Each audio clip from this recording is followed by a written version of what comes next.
ഇന്നലെ ഒറ്റയടിക്ക് തന്നെ ബിഗ് ബോസ് ഹൗസിൽ 6 വൈൽഡ് കാർഡ് എൻട്രീസ് ആണ് വന്നത്.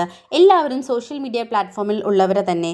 അഭിഷേക് ജയദീപ്, നന്ദന, അഭിഷേക് ശ്രീകുമാർ, DJ സിബിൻ, പൂജ കൃഷ്ണ, സീക്രട്ട് ഏജന്റ് സായി ഇവർ എല്ലാവരും സോഷ്യൽ മീഡിയ പ്ലാറ്റ്ഫോമിൽ ആണെങ്കിൽ കൂടി ഇവരുടെ ചിലരുടെ മുഖമൊന്നും പ്രേക്ഷകർക്ക് അത്ര സുപരിചിതമല്ല. ആദ്യം വന്നത് അഭിഷേക് ജയദീപ്. നല്ല മാസ് എൻട്രി തന്നെയായിരുന്നു. അഭിഷേക് ഒരു തൃശ്ശൂർക്കാരനാണെങ്കിൽ കൂടി പൂനെയിലാണ് സെറ്റിൽ ചെയ്തിരിക്കുന്നത്. IT പ്രൊഫഷണൽ ഒപ്പം തന്നെ മോഡൽ കൂടിയാണ്. അഭിഷേക് മിസ്റ്റർ ഗേ ഇന്ത്യൻ കോമ്പറ്റീഷനിലെ ഫൈനലിസ്റ്റ് കൂടിയാണ്. നെക്സ്റ്റ് വൈൽഡ് കാർഡായി വന്നത് DJ സിബിൻ ആയിരുന്നു. സിബിൻ ഒരു തിരുവനന്തപുരംകാരനാണ്. ഏഷ്യാനെറ്റിലെ തന്നെ ഒരു റിയാലിറ്റി ഷോയിലൂടെയാണ് സിബിനെ എല്ലാവർക്കും പരിചയം. നെക്സ്റ്റ് ആയിട്ട് വന്നത് നന്ദന. എനിക്ക് തോന്നുന്നു വന്നതിൽ തീരെ ഫെമിലിയർ അല്ലാത്ത ഫേസ് നന്ദന തന്നെയായിരിക്കും. ആളും ഒരു തൃശ്ശൂർക്കാരിയാണ്. പറയത്തക്ക വലിയ പ്രൊഫൈൽ ഒന്നുമില്ല. ആൾ കുറച്ച് ഓവറാക്കുന്നത് പോലെ എനിക്ക് ഫീൽ ചെയ്തു. പിന്നീട് വന്നത് അഭിഷേക് ശ്രീകുമാർ. അഭിനേതാവാണ്, വ്യവസായിയാണ്, പത്തനംതിട്ടയിൽ നിന്നാണ് വരുന്നത്. രണ്ടാമതായി വന്നത് പൂജ കൃഷ്ണ. പൂജയെ തന്നെയായിരിക്കും ഈ കൂട്ടത്തിൽ ഏറ്റവും കൂടുതൽ ആളുകൾക്ക് അറിയുന്നത്.